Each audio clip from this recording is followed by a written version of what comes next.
The idea of renting a property has been around for a very long time, but it's been constantly evolving in terms of how that works. In fact, buy-to-let mortgages have only been around for about 25 years, but over the last few years we've seen massive change in this market. In this video, I'm going to give you the fundamentals on starting a buy-to-let business.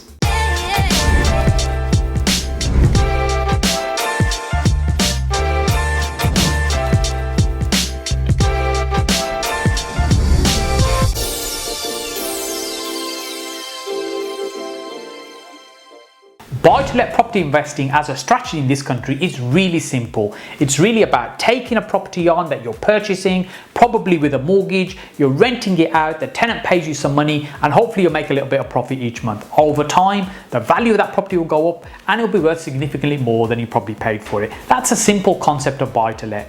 Now, over the years, this has changed and evolved in terms of rules and regulations and the popularity of it, but really, good old Maggie Thatcher, when she started selling off all the council houses, that's really when buy-to-let really started to boom. The idea of home ownership, and then maybe not only owning a home, but maybe owning another house and a house after that, and maybe another couple more, and renting them out to other people. And that's really what created the boom in the buy-to-let housing market. Now, when we want to purchase a buy-to-let property, the first thing we need to really think about is the taxation. So the structure, how are we going to own that property? Is it going to be tax efficient? Because it's all well and good making money, but you need to keep that money in your pocket rather than giving it all to a tax man. Hey, there's nothing wrong with paying tax, but the more money you can keep in your pocket in a legitimate way, the better it will be for your business. And that's what it's ultimately about. Buy-to-let is a business that needs to be thought about as a business and treated as a business. So when we're out there looking for those deals that we're going to add into our buy-to-let portfolio, really what we're looking for is a property that we're going to purchase. We're going to put a deposit down, maybe 25%, and the rest we're going to borrow from the bank, 75%, and then rent it out to the tenant, as we were saying before. The tenant will pay you enough rent that will cover the monthly mortgage payments each month, leave you a little bit of profit as well. That's really the objective. Now, in this video, I want to talk about the fundamentals of getting started, but if you're interested in scaling that and building that up to a huge business and maybe an empire, then make sure you watch this video, which will link up just up here for you. Often when people get started with buy-to-let, what they look for is the cheapest possible area they can find property. And that's exactly where I started, and that was the first fundamental mistake that I made. I just went and found the cheapest possible area I possibly could, and in Birmingham, the cheapest area I could get to was Stoke-on-Trent. Hey, I've got nothing against Stoke-on-Trent. It's a great place. But the properties are cheap for a reason, and that's because not a lot of people really want to live there. People aspire to get out of the area, and it's much more deprived in terms of the social demographics. So when we're thinking about buy-to-let, we've got to start with what I say is the end in mind. We've got to start about what is it ultimately we want to achieve. If we're looking for property that's low-cost property, that's going to be cheap housing and accommodation for people, the rent is probably going to be lower, the property values are probably going to be lower, but hey, we want to build up a portfolio that's going to give us a little bit of an income, that's great, that's one strategy. On the other hand, you might be looking for property that you're thinking, I want to buy somewhere which is going to give me a reasonable income, but maybe great capital growth over time as well. And often those lowest, cheapest areas where the prices are the lowest are not necessarily going to give you the best possible capital growth. And then it may be that you're looking for something that's going to, give you supersized rent every month, that you're going to be able to maximize the amount of income you're generating from that property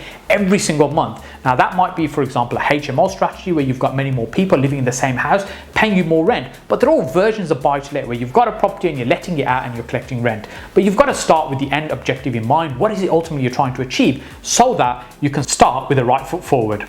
Hey, if you're enjoying this content, I just want to let you know that we've got more than 200 videos on property investing on the channel, and we have new videos that we release each and every week just for you, and they're absolutely free. All I ask for is for you to click on that subscribe button, so that way you're aware when these videos are being released, and it also helps us because YouTube will show them to more people. But of course, don't forget to click on that notification bell. That way you'll get the notifications as well as and when we release new videos. So how do we get started with the right foot forward? Well, I believe first of all you need to get the knowledge right, and then you need to add that in with some research, and that's ultimately what will give you great results. But what here I'm going to do is going to give you the knowledge, the basic overview. You've got to do the research, and together we'll get those great results for you. So the first place we need to start is understanding the market demand. Who is it that's going to be staying in this property that ultimately that we want to purchase and create as a home for somebody? So sometimes I'll speak to people and I'll talk about this and say, look, what is it that you're trying to create? What's the ultimately, who's the customer that's going to be paying you money every single month? Who's your tenant going to be? What's the profile? They'll say, oh, I'm looking for for nice tenants, people that are maybe professionals, doctors. I'm saying, great, so that's the market that you're looking to be in, and where is it you're looking to purchase? And they'll talk to me about some cheap street that they found in Liverpool where you can buy a house for £15,000, and I'm saying, hey, look, that might be the case, but I suspect you're probably not going to get a doctor that's going to want to stay there in that location. So think about who's going to be staying in that property. Is it the right profile of the tenant type versus the area for what you're going to do? Because often this is a bit of a mismatch. People think they're going to be able to attract people to a certain type of area or a certain type of property, but you've got to understand who already lives in that area, understand the social demographics of that area. Now, sometimes people look for the cheapest properties, I've said, and that's fine if that's your strategy.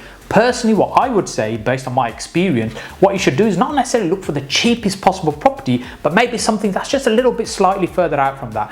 One of the guys that I learned from property from many years ago would talk about, well, look, we don't want to be in Primark and we don't want to be in Prada either, so we would just want to be just outside Primark. And that's the way to think about it. So you want to be in a place which is not necessarily the worst place, but just outside of that, where people are aspiring to really better themselves. They're aspiring to get into certain areas. Where people are desperately trying to get out of an area is probably not the best place where you're going to start your buy-to-let journey, because it's probably not going to be the easiest place to build that business. By understanding the market demand, you're also able to understand the market rent. What rent are you going to be able to achieve? What's a realistic figure for that particular area? So for example, if you've got expectations of a high rent because you're going to create a really nice house, you need to think, is that actually possible in that area? Are people already paying that level of rent? Just because you've created the nicest product, it doesn't mean somebody's going to be prepared to pay way above market rent for your particular property. You might get lucky, it might happen, but we have to be realistic. As I said, you need to think about this as a business. How many people, what's the most common place in the marketplace, what they're typically paying? Yes, you might be able to achieve a little bit more than that, but it probably isn't going to be way above that. So the market rent is really what it's about. It's about how much money you're going to be able to collect, but that's going to be based on the type of property you create. So for example, we like to create HMOs, high quality house shares, and we spend a lot of money on creating really nice desirable homes, really nice desirable rooms in shared houses that we charge a premium rent for. So how are we able to do that? Well, one of the first things we've got to get right is make sure the property in the right location. So if we're in a location that's not so great, not so desirable, it doesn't matter how nice the property is, we're really going to struggle to get that rent. But if we can couple it with a nice location, with a really nice property, that's when we can push those prices up and we can command those higher rents. The second thing that you've got to get right is make sure you're paying a fair price for what you're actually purchasing and not overpay for that property.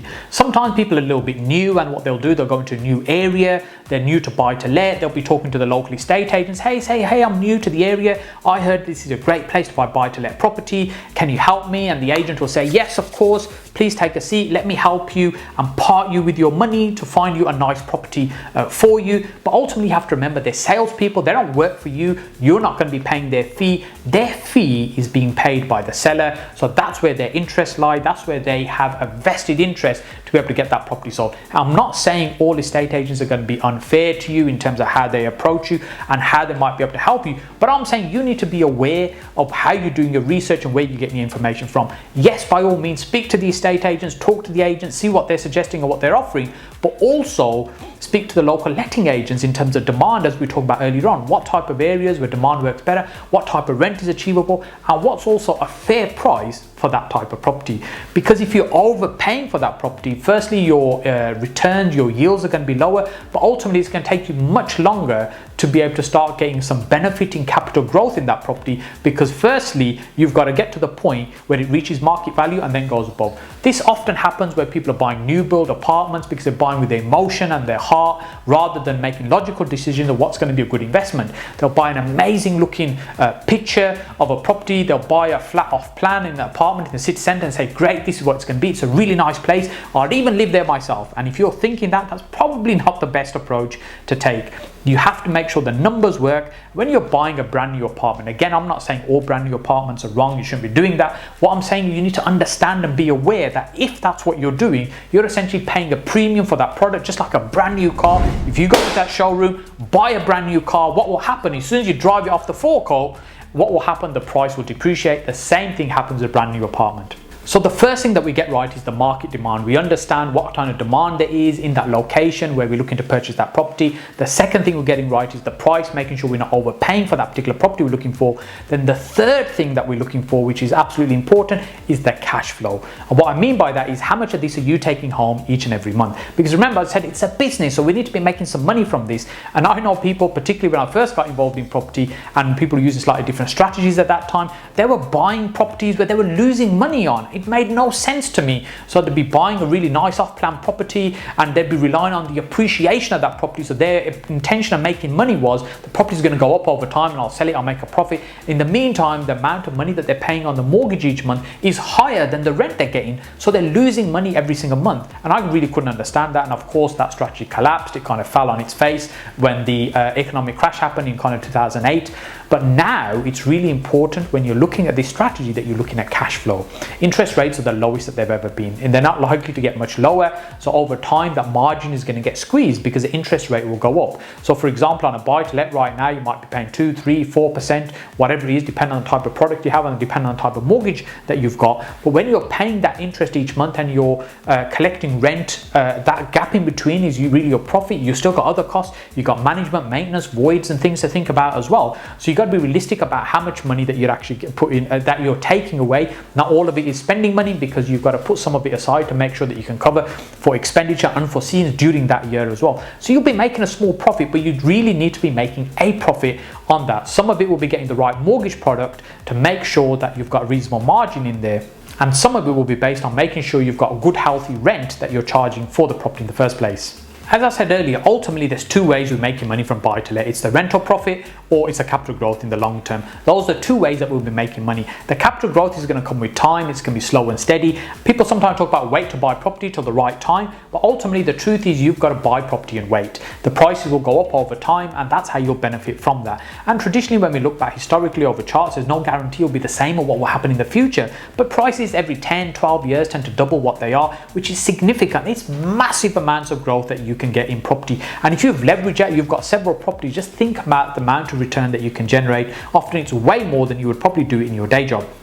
Because you've watched the video this far, I want to give you a little bonus, and that bonus is another way to make money from your buy-to-lets, and that's buying the property at the right price in the first place. We talked about earlier on, but buying below market value. So let's say, for example, it's a £200,000 property, and even if you're making a 10% saving and you're buying at £180,000, that's £20,000 that you've banked and bagged from day one. But buying property at a lower than the market price is another way that you're making money. Although it's not cash you can extract straight away, it's equity that you've locked in the deal, which you can use to leverage and grow. And if you want to learn about how is it some people that build a property that are hundreds and hundreds of properties or even 1,000 properties using a buy-to-let strategy, it's because they use this additional BRRR method, where what they're doing is buying property below market value, using that equity and going again, repeating that process. To learn more about BRRR as a strategy and make sure you understand in detail, then make sure you watch this video just over here.